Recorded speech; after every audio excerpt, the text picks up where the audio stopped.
Hello, everyone. Out at the lake. I thought I'd record one here.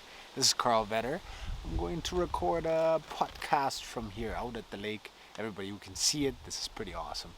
It's called Twin Lakes in northern Alberta. And I thought I'd do one by myself. I always wanted to do one by myself. So, this is number one. Thoughts of a ponderer. So I do think of myself as someone who does think a lot. And I think a lot about all kinds of stuff. I usually think about positivity, motivation, inspiration, anything along those lines. And I do believe that because I do think about that so much, is why my life experience is shaped the way that it is. Because I do have all the pitfalls and all the negativity and all the tests that life throws my way, much like everyone else. I just think that I handle some of those situations extraordinarily well compared to how I used to be able to handle them, or how I told myself I was able to handle them. So I've got a couple notes that I want to talk about today, and maybe they inspire you as well. So we'll give it a shot. Number one is a quote by Drew Dudley. Drew Dudley, who wrote a couple of books and is a best-selling author, speaker. He does a whole bunch of things. Very, very motivating person. And this is one of the things that spoke most to me. He says, "The nature and frequency of your extraordinary days are determined by how we behave on our ordinary days." Repeat that one more time. The nature and frequency of your extraordinary days are determined by how you behave on your ordinary days. And what that means to me is basically I dictate a lot of what life looks like. And I do that on the ordinary days, on the simple disciplines every day, simple disciplines repeated every day. Going to work, going to the gym, eating well, drinking enough, doing some sort of insight, whether it's meditation and you really view into self, or whether it is the actual consumption of texture or texts, literature is what I was trying to say there. If you consume a book or listen to an audiobook or listen to a speaker speak and you get inspired by that, that's really what I think is part of a daily habit for me, certainly, but it should be part of a daily habit for everybody else. Some people might consume the news on a daily basis, and I can hardly imagine that that's the most inspiring thing you can do all day long. Or maybe you're just on social media, and social media, depending on your algorithm, I suppose, can be quite inspiring, but for most people it's probably not. It's probably not. And therefore, I strong-heartedly believe in this. The nature and the frequency of our extraordinary days, the special days, the good days, the high bliss days. We set those up. We set those up by the things that we do on the ordinary days. Now, if we, for example, drink more than we should on the ordinary days, or smoke more than we should, which you shouldn't smoke at all, I guess, but if we do those things that harm us more on the ordinary days, then there's not going to be the greatest of frequency of extraordinary positive days as we would like to have. And the same for fitness, let's just say. If we just let it slide and don't do anything on the ordinary days, we can't really have extraordinary days in the realm of fitness. It's just not going to happen. A lot of the things that we experience are repetitions. So if you set up your extraordinary fitness day, maybe winning a fitness competition, or even just reaching your dream weight, or maybe just looking wonderful when you look in the mirror, whichever that goal in terms of the fitness world is to you. I do believe if we set that up on the extraordinary days, on the ordinary days, it's going to be so much easier to achieve it. Daily disciplines can help with that so much, and I find it incredible and incredibly valuable to go after those on a daily basis. Um, if you treat your life as if you are in it for the first day every day, would you not believe that it is? That, to put that in a better sentence, if you wake up and you say, wow, I got another chance, here we go again, without being attached too much to the past, if you treated it as if you start day zero or day one, right today, then that can be incredibly exciting, because you literally will not have to carry the weight from yesterday. You can literally just say, you know what, I'm gonna go for this because this is day zero. This is new. This is, I can start all over again, right at zero. Stay excited is the motto. Stay excited about life. Stay excited about relationships. Stay excited about the world. Everybody's trying to paint such a grim picture. And there's lots of negative and dark stuff out there. Don't get me wrong, I'm not naive. However, if you're not excited for the good that there is, then nobody else will get excited for you. That's for sure. And if I have to be the guy to be excited for a couple of people and inspire them along the way, I would love to do that. Love to do that. So if you don't want to follow the mantra where every day is your last, like live your day as if every single day could be your last, because that can be pretty daunting and just depressing and not necessarily motivating at all. Try to consider to live every single day as if it was your first. Day one, here you get to start all over again. You can tear up the script from the last 10 years and live a completely different 10 years from now on, starting today, right? It is whatever, September 4th, 2021. What's your life supposed to look like September 4th, 2031? Which is crazy far away, but you can at least aim. Uh, Destination, right? Destination is an interesting word to think about, because that's where we want to end up. That's where we want to get to. That's what we aim for. Now, direction largely determines destination, but it's not the same thing. So you can choose which direction you want to go, and you can go for as long as you want. If you realize that the direction that you are on, is not congruent with the destination that you want to be at eventually, then you got to change direction. And correct course, change direction. So those two words are magical to me. Destination, of course, you have to think about where you want to end up. And then direction is, am I on the right course? Am I headed in the best direction possible from where you're standing right now to get to the destination? Direction and destination. Awesome words to think about. Um, Oh yes. The quality of life does not necessarily depend on how big or how fast or how magical your life is, but it is rather dependent on how consistent the story that you tell yourself serves you or not. And that is okay. I love this.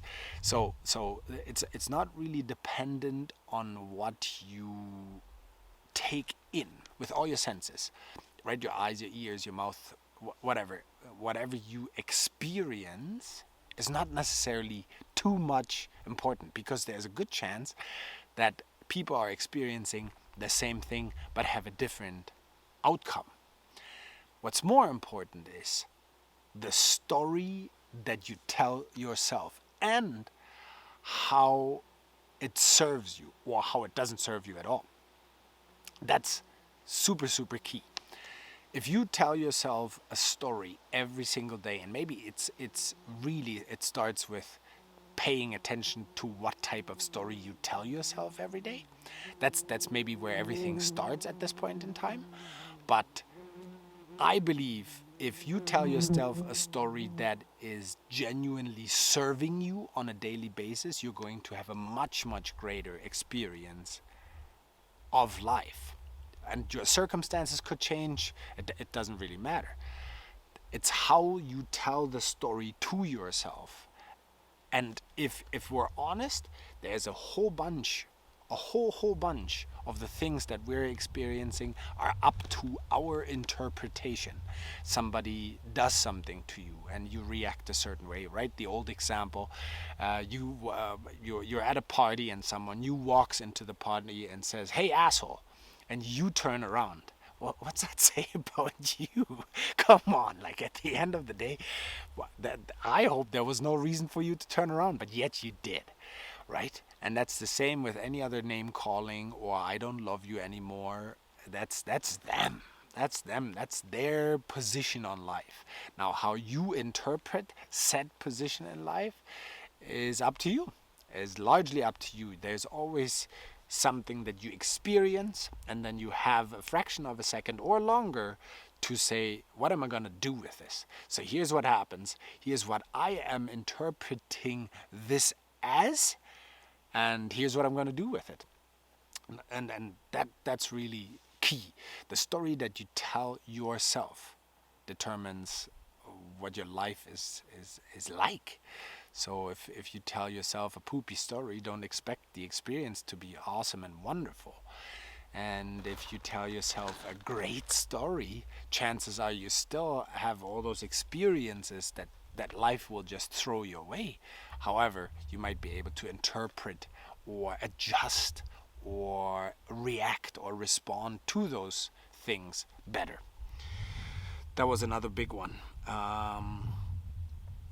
The things that we often interpret as so bad for us can actually be quite useful. There's a story of an old monk, and this monk goes to this certain spot in the monastery every single day to pray, and he's praying every day. Now, one of those years, all the other monks decide that they should get a cat to help with all the mice. And they get a cat, and the cat does its job, but for some weird reason, every time this particular monk goes out to pray in that special spot in the monastery, he gets visited by the cat. And the cat is trying to claw and trying to get his attention and meows all the time. So he's really, really disturbing his meditation and his prayer and his special alone time, so to speak. Now, he keeps on trying to chase the cat away, and he's so annoyed by it, and he's really, really wishing that this cat would just go away. And he's trying his best to not be interrupted by this cat, but sure enough, he just can't really find any minute. But he repeats the ritual of going to meditate, going to pray, whatever, at this certain spot every day, and sure enough, every day there's this cat. Now, finally, he kind of gets along with this cat, and she just sleeps right next to him, and everything is wonderful, and he can actually get into meditation. But then one day, the cat dies. The annoying cat dies.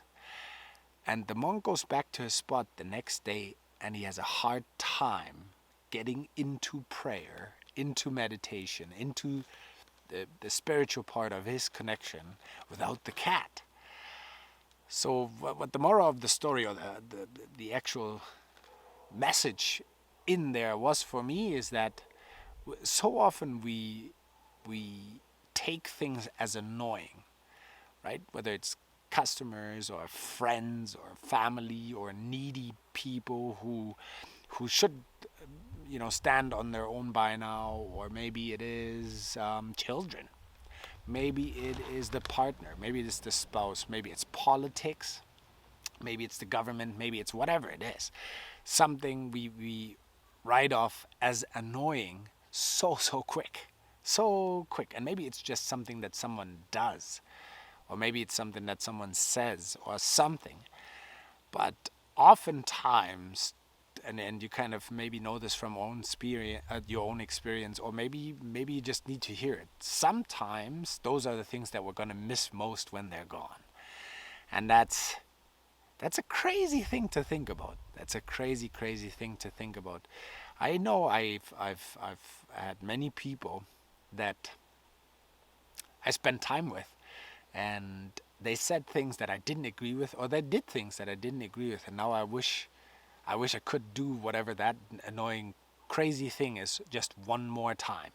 Just one more time. And again, it comes down to how we interpret.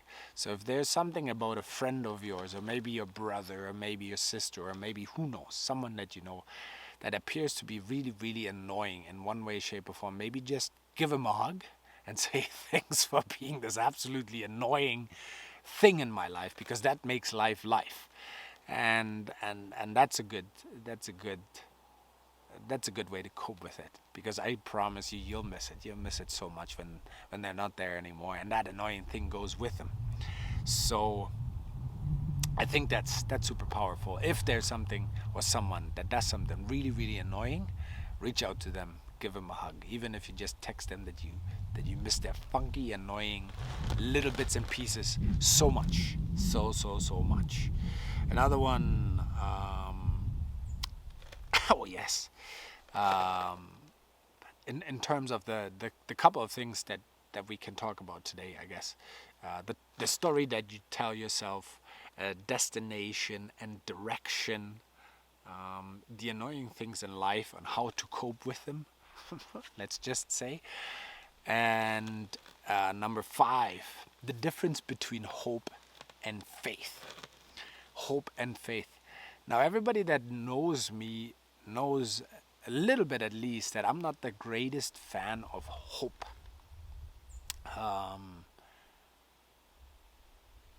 Hope, I don't know. There's time for hope. Let's just say there's a spot for hope, and it has its purpose. But there is something much better than hope, and that's faith. And faith is, you know,